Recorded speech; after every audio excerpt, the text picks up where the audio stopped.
What is up, everybody? This is the Fame City Podcast. Thank you so much for joining us today. I am PS Rocket, and I'm here with... The blonde head Goldilocks Worth HTX in the building, guys. The Worth of many colors, yes. Purple shirt, blonde hair. Worth likes to change up his style every single time we do one of these podcasts, and I like it. You know, you evolve, man. I'm okay with that. And speaking of evolving, doesn't make any sense for that transition, but PFK, Playing for Keeps energy drinks coming at us again. Thank you so much. No issues in receiving or shipping today. They came through good. I'm hitting it up with the lemonade, and Worth has the traditional can that looks like a Red Bull can, but it's actually PFK. Yes, it is. All right, so let's get this cracking, man. 3, 2, 1. Oh, that was nice. I like that. Oh, man. Ooh. Feel that back in the jowls. This is the sweetest lemonade. We didn't do the cheers. Oh, sorry. Excuse me. Cheers. We can't break tradition. Cheers. Thank you very much. All right. Oh, I had to get a second hit of that. Ooh. Let's talk. Man, let's talk.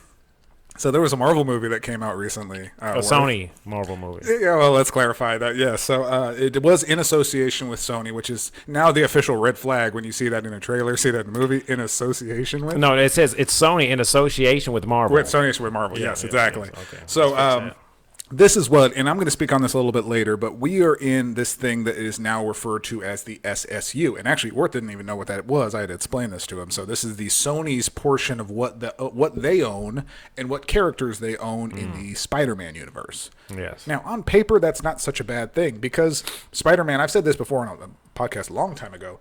I said Spider-Man and his universe is big enough and bold enough and has enough characters that it could make sense that it could be its own universe. I attribute it to the Batman universe. Like, Batman has a bunch of different characters, supporting characters, villains, everything works just fine. So I think it could work. And with Spider-Man, it could work. Now, on the flip side of that, it's currently not working, and we're going to get into that. So we went to go see on a Thursday of all times. I don't know why we gave this thing the respect of a Thursday showing, but we did. We had to beat the crowds, which if you watched the video before this, the lines were just ridiculous to try to get in. Yeah. We saw Morbius. Worth was shocked to hear this, too. I told him Morbius had concluded its filming June 2019. So we're talking 2 years ago, this movie was wrapped and done. And that was one of the big complaints among 1,000 things, but one of the biggest complaints is it looked dated. Yeah. And you realize, like, when you have a movie on the shelf that long, it's going to look dated. Like, the computer, the graphics, and everything about it just looks like an old movie, and unfortunately it suffered from that. But yeah, this movie was filmed many, many years ago. It suffered for a lot of reasons besides that. Yes, which we'll get into. So let's talk about the strengths that it had. Let's talk about the good stuff first, because that's going to be a very, very short list. I will say, I said this to several people I work with too.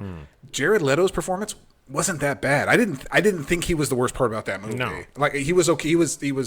He was what he needed to be. I think that was okay. Like, we don't have any, like, how to go off of Michael Morbius. We don't have any standard what to work with. I guess maybe he has a certain personality in the comics, but, you know, Jared Leto just played it the way he wanted to play it, and I didn't think it was that bad. His Latina co-worker? Yes. Co-star? She wasn't that bad either. She was going to have... Little forgettable, though, like, as far as, like... Yeah, definitely forgettable. Like, arrogant, like, I mean, do you even remember her name? What was her name in the movie? Exactly, all right. That girl. And then Matt Smith, who ended up playing Milo Morbius, which I didn't know they even had the same last name. I guess they sent Morbius' surrogate brother. Sure, whatever, I don't care. Here's his fellow cripple brother. Yes, the fellow cripple who ends up being the main antagonist, which I think I said a long time ago when we saw the trailer for it. I was like, I think he's probably going to be the bad guy, because I said Matt Smith plays like the bad guy in every movie he's in. Were they on dialysis in the movie? Was that what it was? I think he was, yeah. Both of them? Well, it was like blood transfusions. That's what he was going through. Dialysis, okay. Oh, is that the same thing? I didn't know that was the same thing. Yeah, clean their blood. Okay.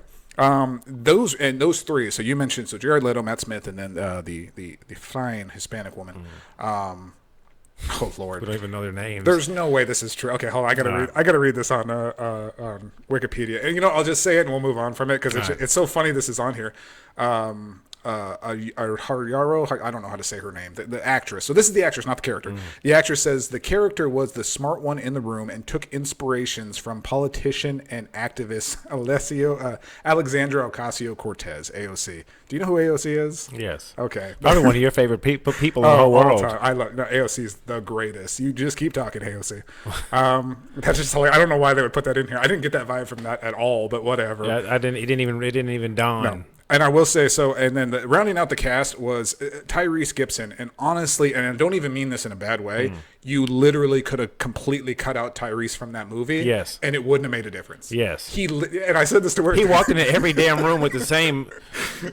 Yeah, everything. I'm like, bro. He had the same tough guy look, but it's like he just appeared after every scene. Like, oh, I'm here now. It's like, are you the only detective in this town? This is just like freaking Commissioner Gordon. There's two or three actors in the movie that could have been cut out. Two or three characters in the movie that could have completely been cut out. Yes. And the movie would have been like an hour. Yes. Could have got in and out in an hour. It would still would have got the same message across, the same vision across. Yeah, I would say Tyrese was absolutely forgettable. And his name was probably Simon Strode. I have no idea.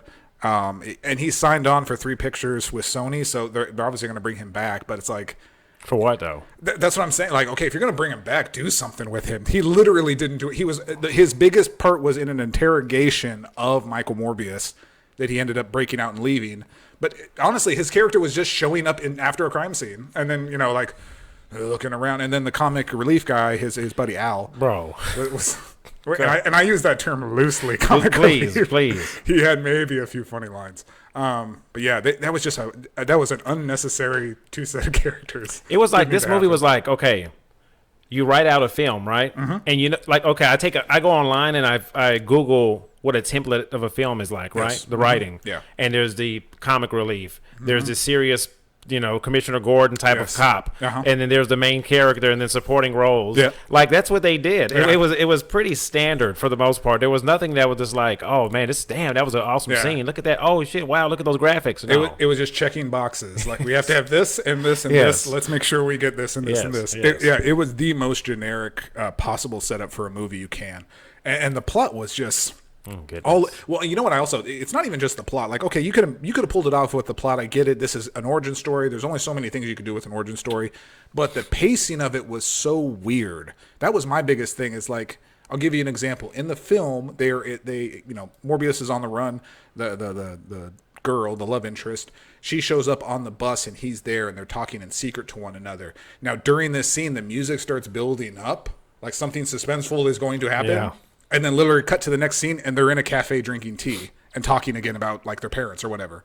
Hello, like, governor. Yeah, like, Ching. What the hell is that? Like, why did you build up that moment just to go to a tea house? Like, it's like the person that was directing the sound and the suspense music and everything was not on the same page as the director of photography. I'm using real professional terms for you, but it's like the whole movie it was like intertwined awkwardly.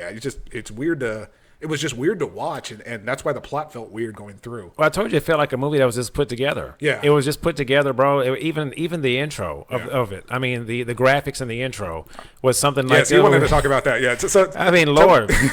Tell me your issue with that. So, yeah, they play the first part, and then they end the movie, and in every Marvel movie, there's always like the ending kind of credit roll. And, it's cool. It's showing clips, or it's just a cool art design. Like, Spider-Man has some of the coolest. Yeah. Like, it's all the newspaper clippings and stuff like that. So what was the more? Do you remember being a freshman in high school and you had to do your first PowerPoint presentation? Yes, absolutely. That's what it looked like, bro. Yeah. Maybe even less than that, dude. It sucked, dude. It was horrible. It was the default Microsoft Paint. Yeah.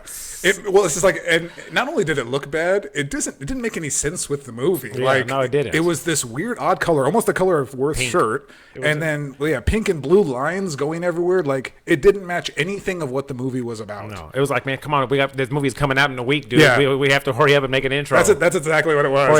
Hurry up. It's like, crap, we didn't do the intro. We've been promoting the Morbius poster using this teal color, but we're gonna surprise them with this hot pink hollowed M for Morbius, because they know what that, bro. We don't even know who Morbius is to begin with. No. Listen, Okay. this movie for an origin story sucked. Absolutely. They could have brought Morbius in a little bit better had they had somebody who from the MCU. Yeah.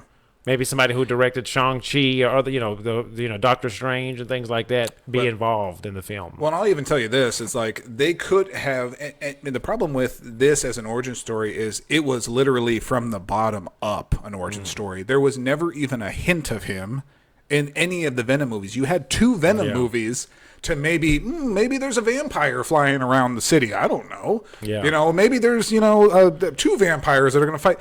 Tease something, Introduce him as like a antagonist and then bring him in with his own story, with his own film. Exactly. Not just bring his own film in after 3 years of waiting. To just drop a character like that nobody knows, and I said this in our last podcast when we talked about the trailer, nobody knows Morbius. To just drop him into a movie like that and expect us to give 2 shits about it, it's not happening. Yeah. And then, oh my God, freaking post-credit. Oh, goodness. Okay, listen. The post-credit should have been awesome. In theory, it should have been great because then we've got Adrian Toomes. We've got Michael Keaton. Holy crap, he was the guy from that Spider-Man movie that we really liked. Oh man, are they going to plan a crossover? It would have been that if you didn't show Adrian Toomes in the trailer. You literally showed him like he was going to be a big part of the movie, and then you tried to slip him in as an end credit like he's a surprise character. Like, what was that all about? That scene wasn't even in the movie. Yeah, no, it wasn't.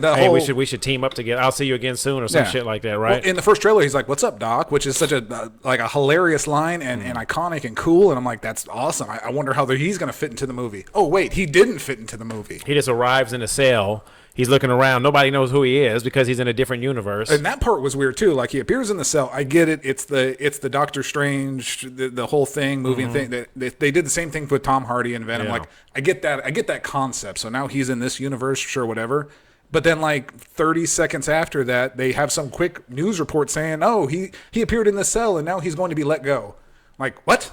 What was that? And then 30 seconds later from there, Yeah. Morbius meets up with him, and then they want to team up to go find Spider-Man. Yeah, and he has all his equipment ready to go, and he's like, "Yeah, let's team up because we want to be like." And what? where did he get the equipment from? Yes, It's in the other universe. Yeah, I'm sorry. Can I get can I get that credit scene, please? Oh God, where he got his and the suit looks way badder ass than it is in the Marvel movie. I'm just trying to figure out like whose idea was this? Like, who is the person responsible for putting everything together? There's somebody. There's a manager somewhere. Yeah. Let me speak to the manager, please. Can I Karen this right now? Because, can I speak to your manager? They think they can just say Spider-Man and then all of a sudden it all mushes together. Yes. That ain't how it works, man. It's like they know, and here's why, and this is my thought on why they did this, is they know that they have to get, they're going to get a Sinister Six movie. They're building towards that. It's already been rumored.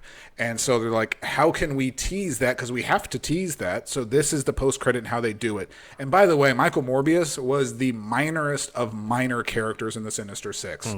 You don't think Morbius when you think Sinister Six. He was like the sixth or seventh iteration of that team. I know because I looked it up. Because I said, wait a minute, I don't remember Morbius being a Sinister Six. And he surely wasn't one of the original ones. We're talking Doc Ock. We're talking Kraven the Hunter. We'll talk about him in a second. We're talking Adrian Toomes, the Vulture. But no, Morbius was nowhere in there. So it's like you even took a character that had like the tiniest relation to the Sinister Six, and now you're going to make him one of the original members? Like, that's even insulting to a comic book fan. Okay, Fame City meter on this. I'm giving it a 1. That's what I'm giving it. And you know what? It's getting a 1 instead of a 0 because of that hallway scene. That hallway scene was pretty badass. Hallway scene? With the lights turning on and off, which is very cool. Impractical for hallway, by the way. But I'm just saying that visually, that actually looked really cool. That was so that's why you're not getting a 0. You're getting a 1 for that. So it looked kind of scary, huh? Spooky when you see the thing move around. It was. That was like, and I'm like, man, what if the whole movie was like this? That would have been pretty crazy if it was actually maybe took a horror movie vibe to it. Well, one thing I didn't like about the movie before I gave it a rating is also like when they showed him like twitching and stuff like that. It was just it was bad, bro. It was over the top. Yes. It was over the top. It was what's that movie? When they look into the TV, The Ring. Oh, it was Ring, like there was Ringish feels to it. I didn't really. Yeah, I always felt like Morbius was on the brink of dying that entire movie. Yeah, like even when he was like his vampire self, you never felt like he was super strong or ready to take on whatever challenge. Because like you spent the whole movie with Jared Leto just dying in front of you. He was on the brink of death. Yes, it's like you get very anxious when you watch stuff like that because it's like are you just gonna just die eventually? So I was thinking to myself, damn, dude, we could have waited. Yes. But on the Fame City meter, Yes. I'm going to give it a hot 2. A hot 2 from Worth HTX. Double my score. Movie is drowned, man. Movie is dead. Yes. I mean, I think that was that may be below Eternals. Oh, it might be, Yeah. I don't even think I gave Eternals a rating. I think I stepped back from there. We were disgusted by that. Yeah. But 2, solid 2. I think so, yeah. So and this is the problem, and the bigger goal. By the way, our next movie in the SSU, which I hate saying that, but I have to differentiate. The next movie is Craven the Hunter. I don't know how to say it. It's probably Craven the Hunter. Which we have no idea who he is. Again, yes, we haven't. Here's the thing. This is what the SSU did. The Sony shared universe, the tied up, whatever. This is what they did. They literally peaked with their very best character. Of all the characters they had on their plate, they said, who is our most iconic, greatest character? Is he on here? Spider-Man? No. Venom. Yeah. Venom was their absolute best character. They said that's our strongest character, and they kind of did what the DC did earlier. It's like they rushed to make that movie, and then didn't know what else to do, so they made a second movie 4 years later. They've been better bringing in French Fry Head. Yeah, classic French Fry Head. I don't know if they have the rights to him. He's pretty exclusive. His movie's coming in a couple of years. So they started with Venom, and not only did you start with Venom, you started very weakly with Venom. The absolute garbage. Those 2 movies, where the second one was way worse than the first one. Actually, you know what? In hindsight, the first one wasn't even that bad. It wasn't that bad. The second one was horrible. In hindsight, it wasn't that bad. But it seems like they climax from the beginning. Yes. And then now every movie that's coming out, which we only have 3, it's dwindling. Yeah. So now the next rating is gonna be in the negatives, right? It's gonna be under the sea level. That's bad. Actually, before you make the statement, I think this podcast we're doing about this movie, we may be giving it too much time. Yes. I think you're right. I will just say, this is the only thing I'll touch on the SSU, is the problem is, and I said this to Worth before we even saw Morbius, I said, just because you have the rights to a comic character does not mean it needs to be made into a movie. I think there's no discretion with Sony right now. And I love Sony. Sony PlayStation makes great, but Sony is such a big animal that, it can't cover everything. But its decision to make movies of characters that nobody knows and nobody cares about, and they're banking on the fact that these movies are going to be excellent in order for people to watch them.